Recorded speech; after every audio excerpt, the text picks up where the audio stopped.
Nous allons remercier Maman Sarah.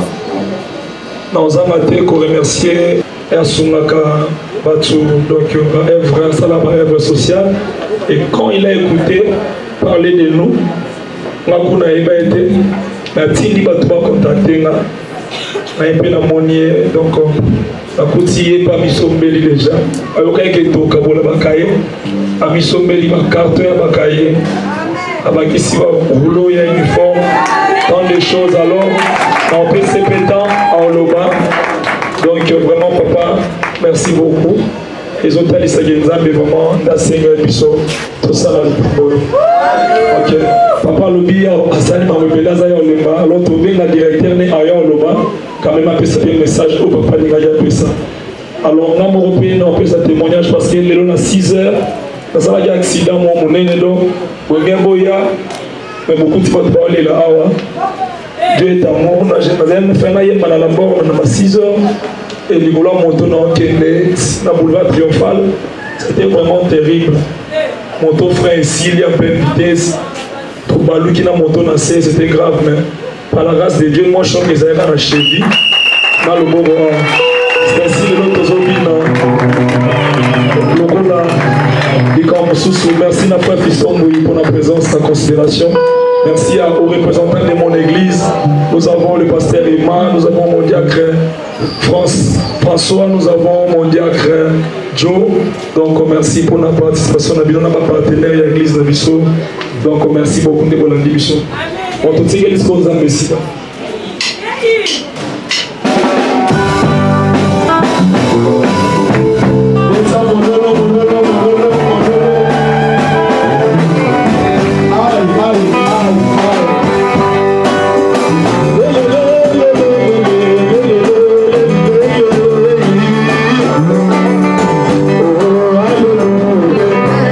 Hallelujah.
je vais parler, c'est d'abord parce que moi-même, je suis aussi serviteur de Dieu, homme de Dieu.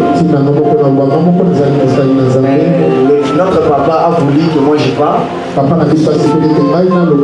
parce que je suis serviteur de Dieu. Et oui, parce que moi aussi je suis orphelin. Et il a voulu que moi je m'exprime en lingala. Comme a dit notre père, nous les prédicateurs, quand on prend les micros, on parle beaucoup. Mais il y a le Bélabino. Message à l'émotion de Nina Lobelabino par rapport au papa Tindi, il n'a vraiment adressé un message à l'animal pour que vous ayez bien, pour que vous ayez bien. Dans le Bélabino, on a beaucoup de télémines, on a orphelin, c'est-à-dire que nous avons orphelin pour tout le monde, papa pour moi, depuis que nous avons depuis que je suis né, nous avons été, nous avons même pas de photo. Amen. Na yebika ki naza mwana na bota mwana papa. Mutabo Bolinga, c'est ma grand-mère et ma tante qui est ici, qui est le mari de papa Ali. Est-ce que vous honorer ces femmes d'unir, travailler au Malaboula, est-ce que vous êtes décidé de vous pour pas mon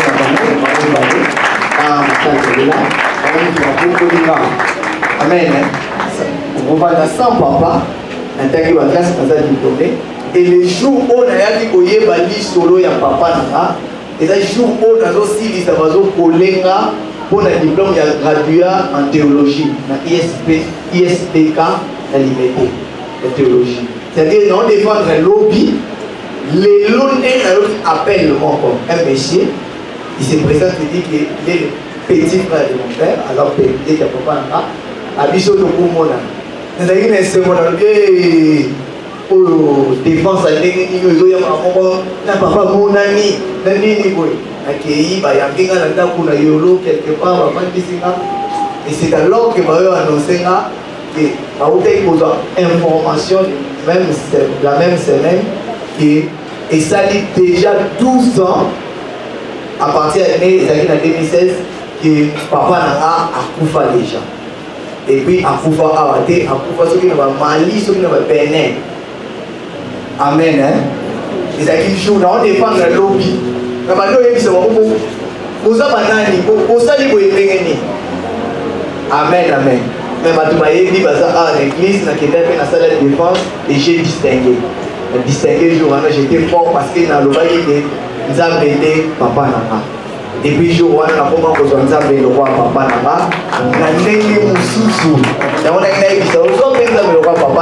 Aujourd'hui, je suis marié. Je suis Dieu na Mali, ayo, Nzambe tuloba batu nyonso, na beauté ya pe kosa batu nyonso. Et le matin, on a dit que madame Mazana, madame Téléma, dans maman Yona, ça. Donc, puis nous croyez, nous disons, croyant en Jésus-Christ, à qui veut combattre l'Isao, pour que nous soyons montés, pour que nous soyons pasteurs, pour que nous soyons président de la République, au Balibé, au Tangibé, au Kolibé, au Lobby, au Sobantou. Amen, amen. Mais papa a dit à Lobby, Nathan, il a vu dans Maloba, oh, à ça peut émotionner, au Labino, à Lobby, il s'est dit bonsoir. Bandeko-nanga, baninga-nanga, bakamarade-nanga, naza na esengo mingi, pe na émotion mingi, ya komona bino, yango nakoki même pas koloba. Naboyi, na exprimer makambo na ngai na ndenge mosusu. Mais ngai naza ndeko na bino po biso nyonso toza na papa moko. Waza Nzambe ya likolo. Na yini kaka na encourager bino mpona lelo, mpona yebisa bino nazalaki mwana lokola bino. Nazaki mwana lokola bino pe naza pe orphelin lokola bino. Alors nza basali nga ngolu lelo naza o nazali bato bakolobelanga bato bakotanga kombo na ngai nakoki bokoya kosunga bino ndenge mpe bino boza awa lobi mpe bokokosunga bandeko na bino mosusu ye azondima yango alobi otravaille dire surtout na ekole mpe bato baza liboso na bino bazoédike bino olanda batoli na bino oyoka bango asouete bino bachance nyonso ya mokili et surtout mpona année scolaire oyo ezobanda botanga malamu réussite ezala na bino oyo bozwa lelo ezosignifier eloko pete na oyo bozali mais ezaka juste pour vous encourager et vous serez des grandes personnes comme il a dit. Amen. Merci beaucoup, nous remercions Papa Ali. En passant des ici, on a dit que est moi mini.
Papa Daf Moubama.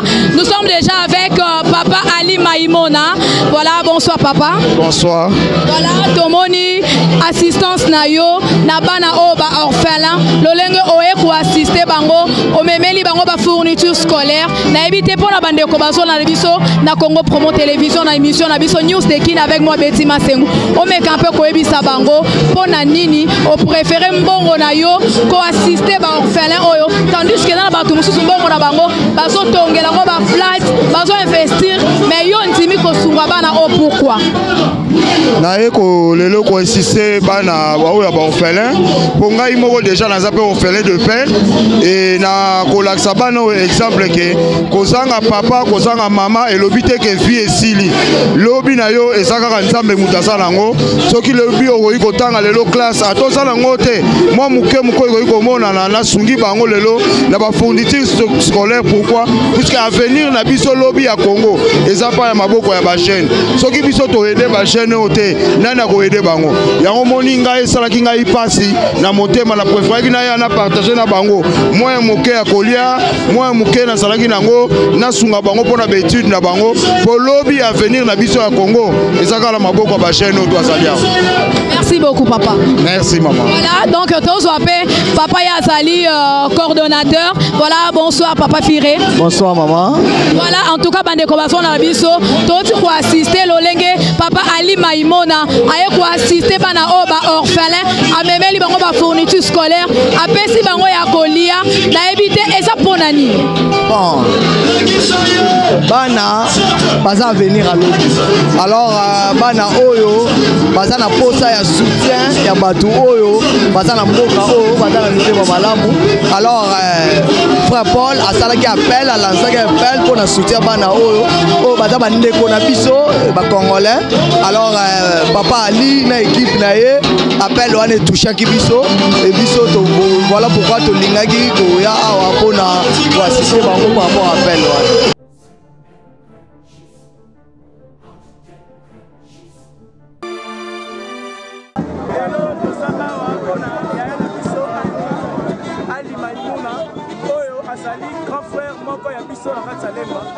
Donc, Kalamini de Tozo Kende, to s'envoler et l'on a eu. Honorable Ali Maimona, mon consi leader na Mwamba, ye yo tozana, donc nous ticket en s'envoler, et bon à Kenaï.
Je suis avec les enfants et merci déjà à tous les parents de nous avoir envoyé vos enfants. Merci en tout cas pour la confiance que vous me faites.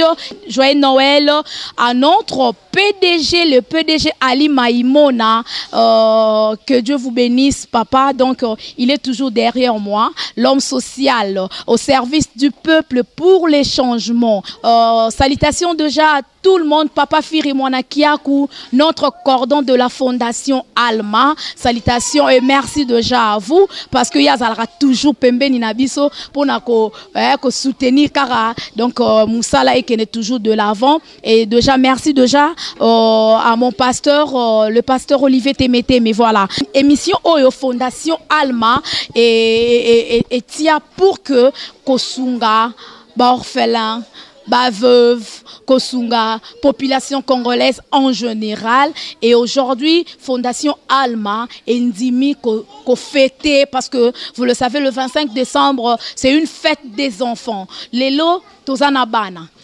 Je suis vraiment entourée avec des enfants. Vous voyez, ils sont trop mignons, trop chics, trop jolis même. Donc, joyeux Noël les enfants! Très fort. Joyeux Noël. Joyeux Noël. Merci. Applaudissez pour Papa Ali Maïmona, pour la Fondation Alma. très très très fort. Voilà, merci beaucoup. Donc, wana bana ya Fondation Alma T. Bana ya ba parents, batindi bango na émission Alma.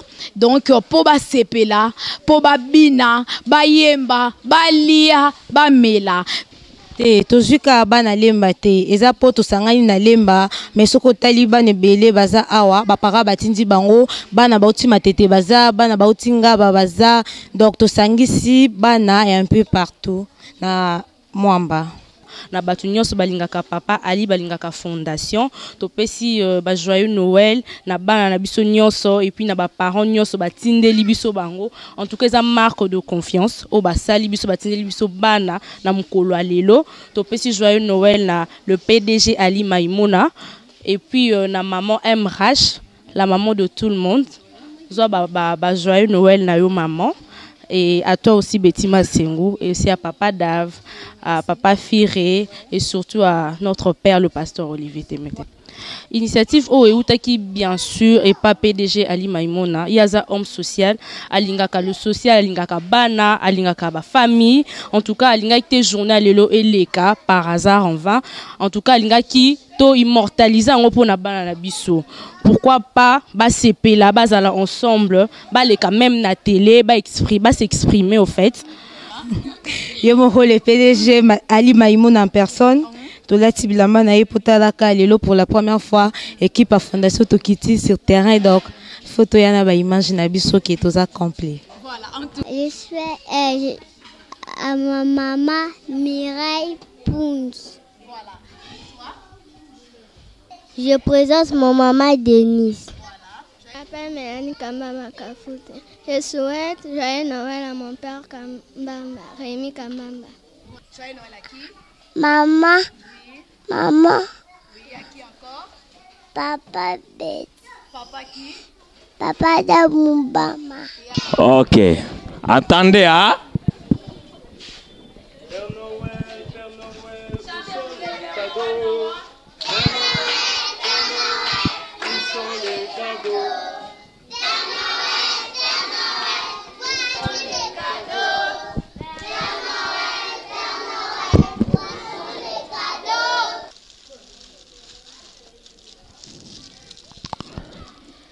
Kamba Kafuti Mélanie. Voilà. Merci beaucoup. Kevin. Applaudissez très fort, mes amis, très très fort. Ali Maïmona, maman. Ali Maïmona, homme social. Ali Maïmona, Ali Maïmona, Adola révélé. Soyez le bienvenu. Ali Maïmona, moi Nzambe, Mbongwe Belé. Ali Maïmona, soyez le bienvenu. Ali Maïmona, moi Nzambe, Mbongwe Belé. Ali Maïmona, homme social. Ali Maïmona, Mwana Nzambe, Ali Maïmona, homme social. Mabulu Mavoka, John Mabaya, Mama.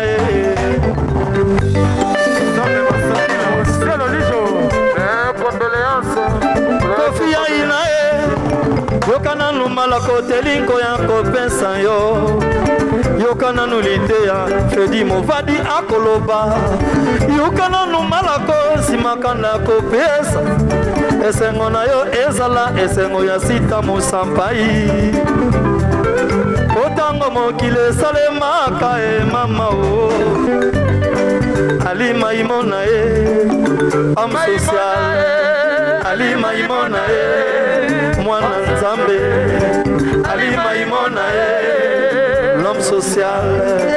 Ali Maïmona Mwana Nzambe. Ali Maïmona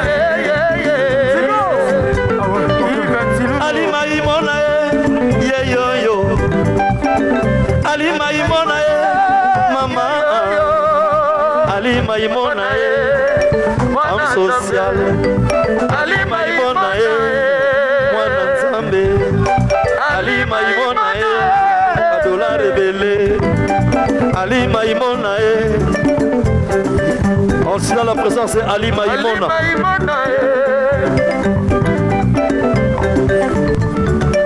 Ali Maïmona, miel de son, miel de son.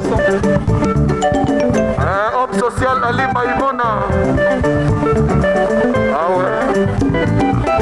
Miel de son. Ali Maïmona, tout ça bon on a Dicorino Zaliwana. Bah c'est Tigo. Enrique tout ça bon on a Sarah Solo. Voilà, tout ça qui est malé malembe. Bijola princesse. Voilà, c'est Ali Maïmona. Ah, Sarah Solo. Tout ça bon on a. Il faut c'était Oya Beta Temo Kitoko. Allez dire pour les rois de Chicago. Tout ça bon on a Yemoko. État major. Yesa Koka Oka Makas. État major. Les rois de Chicago. Allez Diabo. Merci Ali Maïmona. Merci beaucoup. Merci, merci Ali Maïmona. Merci beaucoup. Dota.